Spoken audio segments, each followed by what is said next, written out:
Anybody that knows Nigerian political space, and I've always been on, especially X, will know that Reno Omokri has never said anything good about Peter Obi.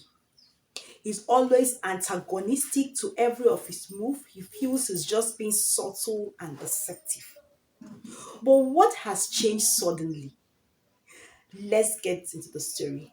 Guys, welcome to Gist and Experience. In today's video, if you know you are interested in Perempe, like your ear they itch you to know exactly what and Reno did about P2B that is really striking me, something different, something out of the normal that he used to do. Like he said something for the first time that I'm thinking, is this Reno? What is wrong here?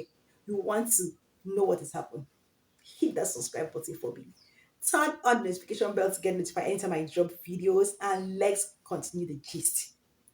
Guys, P2B made a post, and of course, he posts on X and other of his platforms, only for a particular Twitter handle or X handle to comment this. He said he will lost his wife and his two children, and Reno took it upon himself to place a 1 million booty on anybody that will locate the real owner of this X handle so that the person will be brought to book. Because he said that he too, at some point, and that is what he goes through in this political space, that most times it's toxic. People don't like you and they start saying things, and maybe from the thread it becomes true that he has actually had his own share of it.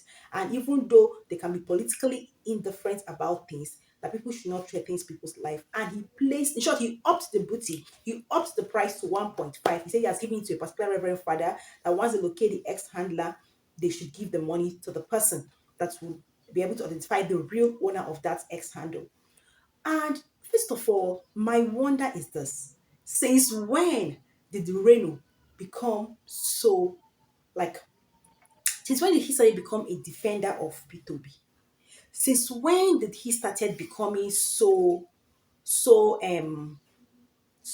concerned about what happened to this guy? This is somebody that, in short, after that post, the next post 1 hour later, he talked about the fact that P2B lied. P2B lied. He made another post, you understand? He brought out something and all of that because he's always anti this guy. Anything the guy says, he will counter it. He feels he's just pretending. When he was a governor, what happened in his state?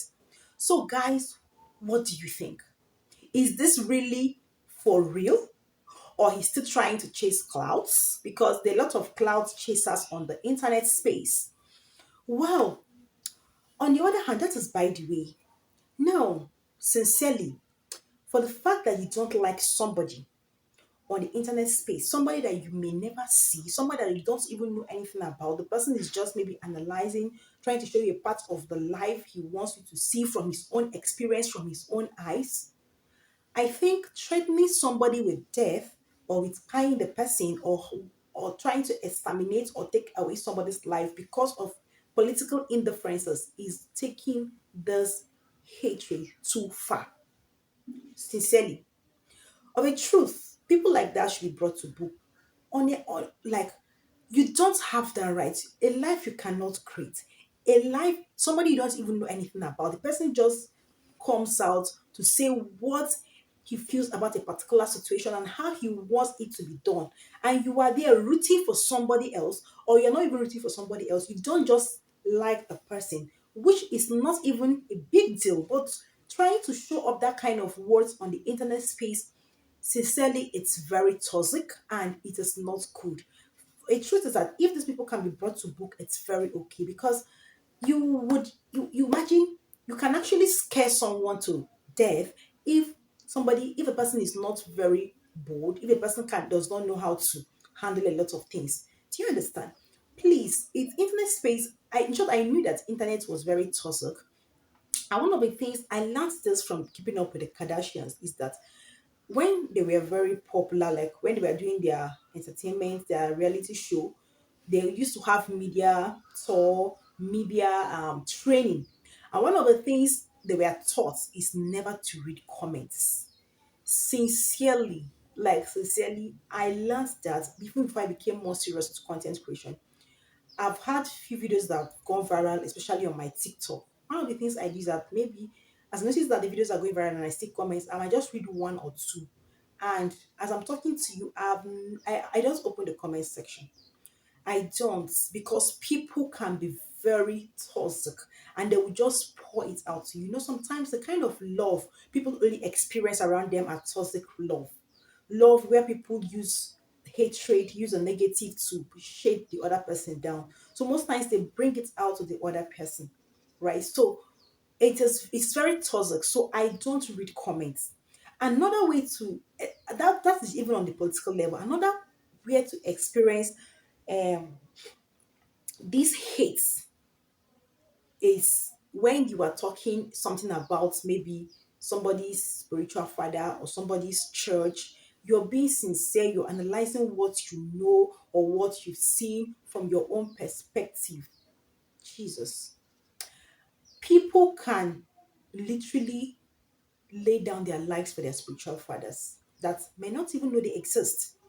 I made a video about how what's it called? How the founder of Dunamis Gospel International Center,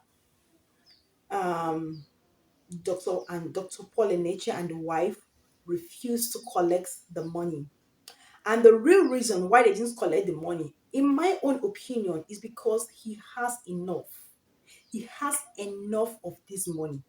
If you give somebody like me at this moment that kind of money, if I might not even think twice before collecting it. And a lot of people that are even trying to commend him, they will still collect that money. But because he has more than enough, so that is just like dropping a sprinkle in an ocean of water, and he felt it should be used. That is one of the reasons, according to me. Somebody came in my comments and was bashing me, talking a lot of things. The good thing is that YouTube actually removed toxic comment because I set my comment section in fact in such that if you say something very irrelevant or nasty, I won't see. But I saw it in my YouTube studio. The girl, I mean, is a woman now, was just on my neck. Like I said in my mind, I didn't want to respond because I thought to myself that comment section is not for me. If this woman see this money, will you not collect it? I didn't say anything out of the usual. A lot of persons will collect their money. Didn't collect it because he has more than enough and he's not greedy. So basically, apart from the integrity, that is one of the main reasons. If you don't have money as a new pastor coming up, you will collect that money. What are we talking about here? I said this woman bashed me. I was able to see it on the YouTube studio, but it was not showing on my YouTube the same, my main YouTube.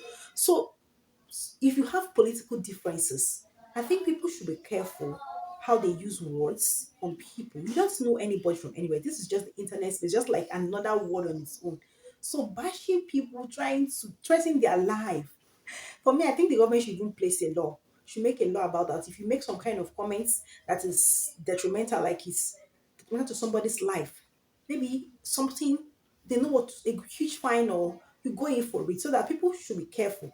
You are free to interpret, analyze things the way you want, but using trying to endanger somebody's life because you don't like the person's political affiliation or you have a political your political different to what he thinks about, you shouldn't call for the person's life and that of his families, right? So guys, what do you think? Let's meet in the comments.